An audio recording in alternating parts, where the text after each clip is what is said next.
यदि आप भगवान को प्रेम के भगवान के रूप में औसत व्यक्ति के सामने पेश करते हैं, तो आपको सहमति मिलेगी। लेकिन यदि आप उन्हें पवित्रता के भगवान के रूप में पेश करते हैं, एक ऐसे भगवान के रूप में जिसने यौन संबंधों को बनाया और परिभाषित किया, तो इसके बाद कितने लोग आप या भगवान के साथ कुछ भी करना चाहेंगे? आज की दुनिया में बाइबल में उत्पत्ति के अध्याय 18 और 19 से अधिक असहमतिपूर्ण अंश शायद नहीं है। भगवान का सोडोम और गोमोरा के शहरों पर न्याय, लेकिन भगवान को न्याय में आनंद लेने वाले व्यक्ति के रूप में न समझें। वास्तव में 2 पतरस अध्याय 3 और पद 9 कहता है, प्रभु आपके प्रति धैर्यवान है, यह नहीं चाहता कि कोई नाश हो, बल्कि सभी को पश्चाताप तक पहुंचने की इच्छा है।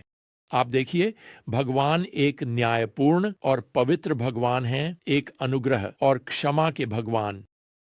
उत्पत्ति 18 और 19 हमें भगवान के बारे में संतुलित बाइबल दृष्टिकोण प्रदान करता है, क्योंकि हम उनके चरित्र और गुणों को पूरी तरह से प्रदर्शित होते हुए देखते हैं। अब ये अध्याय न केवल हमें भगवान के साथ चलने के लिए प्रोत्साहित करते हैं, बल्कि हमें यह भी याद दिलाते हैं कि हमें अपने अविश्वासी संसार में पश्चाताप और क्षमा का बाइबल संदेश क्यों पहुंचाना चाहिए। उत्पत्ति 18 अब्राहम तंबू के बैठे शुरू होती है। जब वह 3 लोगों को आते देखता है, उन्हें घर का बना भोजन करने के लिए आमंत्रित करता है। ये 3 पुरुष वास्तव में 2 स्वर्गदूत और प्रभु हैं, जो साधारण मनुष्यों के रूप में प्रकट हो रहे हैं। प्रभु के मामले में इस प्रकट होने को क्रिस्टोफनी कहा जाता है। यह भगवान पुत्र का एक भौतिक पूर्व आविर्भाव रूप है। अब जब वे इस घर के बने भोजन का आनंद ले रहे हैं, तो प्रभु अब्राहम से पद 9 में पूछते हैं, सारा तुम्हारी पत्नी कहाँ है? अब्राहम उत्तर देता है, वह तंबू में है। खैर, प्रभु यह जानते हैं और वह यह भी जानते हैं कि सारा सुन रही है। तो वह पद 10 में कहते हैं, मैं निश्चित रूप से अगले साल इस समय तुम्हारे पास लौटूंगा और सारा तुम्हारी पत्नी एक पुत्र को जन्म देगी। खैर, सारा हंसती है और पद 12 में कहती है, जब मैं थक गई हूं और मेरे प्रभु बूढ़े हैं, क्या मुझे आनंद मिलेगा? प्रभु फिर अब्राहम से कहते हैं, आज सारा ने क्यों हंस दिया? क्या प्रभु के लिए कुछ भी कठिन है? फिर सारा तंबू से बाहर आती है और पद 15 में कहती है, मैंने हंस नहीं दिया। प्रभु उत्तर देते हैं, नहीं, लेकिन तुमने हंस दिया।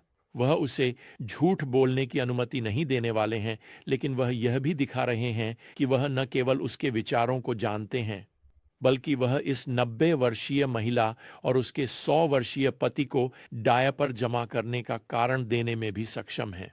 क्या यह जैविक रूप से असंभव है? बिल्कुल। क्या यह संभव है? अलौकिक रूप से यह बहुत सच है। खैर, उनके भोजन के बाद अब्राहम प्रभु और स्वर्गदूतों के साथ चलते हैं और मूसा यहां पद 16 में रिकॉर्ड करते हैं, उन्होंने सोडोम की ओर देखा। उत्पत्ति 13 और पद 13 में पहले ही सोडोम के पुरुषों को उद्धरण भगवान के खिलाफ पड़े पापियों अंत उद्धरण कहा गया है। तो आप जैसे समझते हैं कि भगवान का पवित्र न्याय जागृत हो रहा है। यहां अध्याय 18 और पद 20 में भगवान कहते हैं, सोडोम और गोमोरा के खिलाफ चीत्कार बड़ा है और उनका पाप बहुत गंभीर है। अब वह अफवाहों या सुनने में नहीं, बल्कि व्यक्तिगत ज्ञान पर कार्य कर रहा है। आप देखिए, भगवान हर चीज के प्रत्यक्षदर्शी हैं। सुनिए, वह न केवल इन लोगों के पापों को जानता है, वह आपके पाप और मेरे पाप को भी जानता है। और सच यह है, हम सभी अपने किए गए किसी भी कार्य को सही ठहरा सकते हैं। मैं खुद को यह समझा सकता हूं कि मैं कैसा महसूस कर रहा हूं और जो कर रहा हूं वह सही है। लेकिन भगवान अपनी धार्मिकता के अनुसार कार्य करते हैं और वह यह निर्धारित करते हैं कि क्या सही है। अब पद 21 में भगवान अब्राहम से कहते हैं, मैं नीचे जाऊंगा और देखूंगा कि क्या उन्होंने पूरी तरह से उस चीत्कार के अनुसार किया है जो मेरे पास आया है, और यदि नहीं तो मैं जानूंगा। अब क्या भगवान ने सिर्फ सारा के मन को नहीं पढ़ा? क्या भगवान इन लोगों के पापों को नहीं जानते? क्या उन्हें यह जानने के लिए वहां जाने की आवश्यकता थी?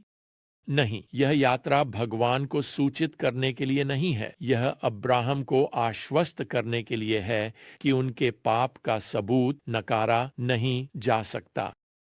तो ये दो स्वर्गदूत आगे भेजे जाते हैं और जब वे उत्पत्ति अध्याय 19 और पद 1 में सोडोम पहुंचते हैं तो उन्हें लूत गेट पर बैठे मिलते हैं।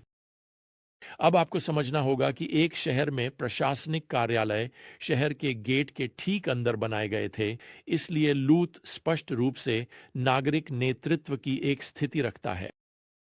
लूत सोचता है कि ये अजीब लोग सामान्य लोग हैं। उसे नहीं पता था कि वे स्वर्गदूत हैं और वह उन्हें रात भर अपने घर में रहने के लिए कहता है। अब बाद में बाइबल हमें बताती है कि उस शाम सोडोम के लोग लूत के घर को घेर लेते हैं और यहाँ पद 5 में पुकारते हैं, वे लोग कहाँ हैं जो आज रात तुम्हारे पास आए, उन्हें हमारे पास लाओ ताकि हम उन्हें जान सकें। अब यह क्रिया जानना वही क्रिया है जिसका उपयोग एक पुरुष अपनी पत्नी के साथ यौन संबंध बनाने के लिए करता है। लॉट बाहर जाता है और यहाँ पद 7 में उनसे विनती करता है, मेरे भाइयों ऐसा मत करो या इतनी दुष्टता मत करो। देखो, मेरी 2 बेटियां हैं जिन्होंने किसी पुरुष को नहीं जाना है। मुझे उन्हें आपके पास लाने दें और उनके साथ जैसा चाहें करें। केवल इन पुरुषों के साथ कुछ मत करो क्योंकि वे मेरे छत के नीचे आए हैं। मेरे लिए सोचना कठिन है कि लॉट अपनी बेटियों को पुरुषों के लिए पेश कर रहा है। मैं सोचता हूं कि क्या ये लड़कियां कभी उसके लिए माफ करेंगी?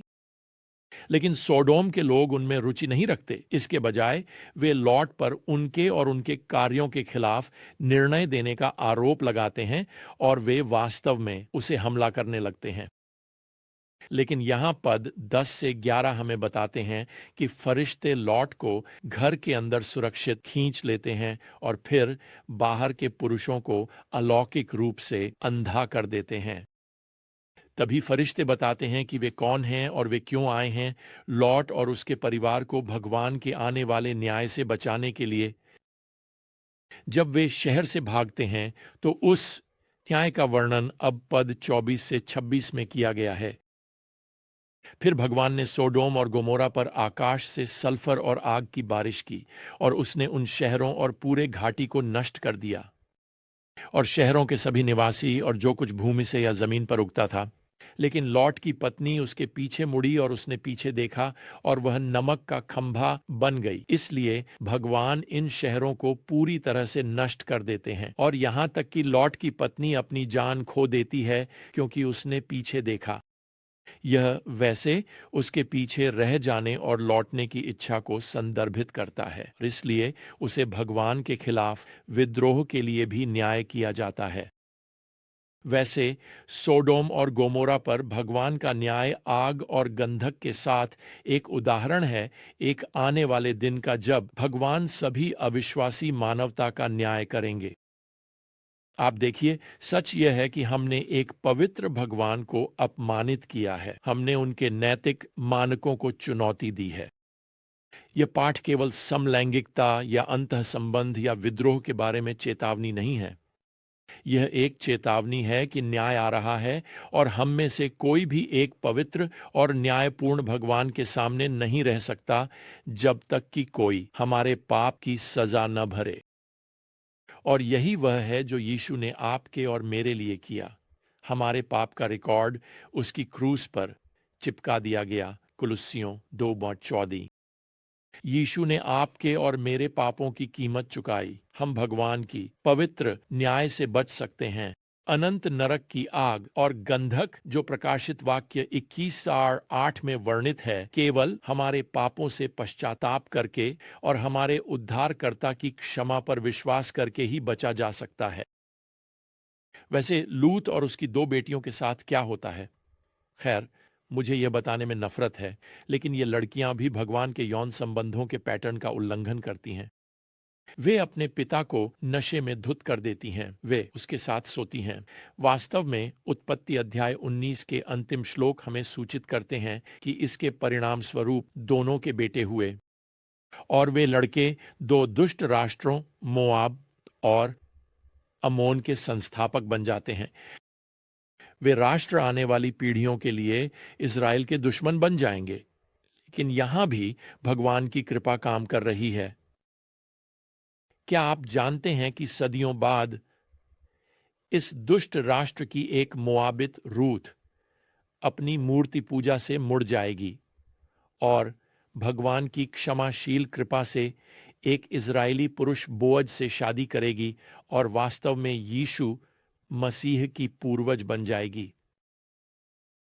भगवान का अंतिम निमंत्रण हम सभी के लिए है कि हम अपने पापों के मूर्तियों से मुड़ें और उनके साथ चलें, जो न्याय, पवित्रता, न्याय, लेकिन साथ ही दया, कृपा और क्षमा का भगवान है। आइए हम भगवान के पवित्र जीवन के पैटर्न का पालन करें। यह एकमात्र पैटर्न है जो संतोष, अर्थ और आशा लाएगा। खैर, अगली बार तक प्रभु यीशु मसीह की कृपा, भगवान का प्रेम और पवित्र आत्मा की संगति आप सभी के साथ रहे। आमीन।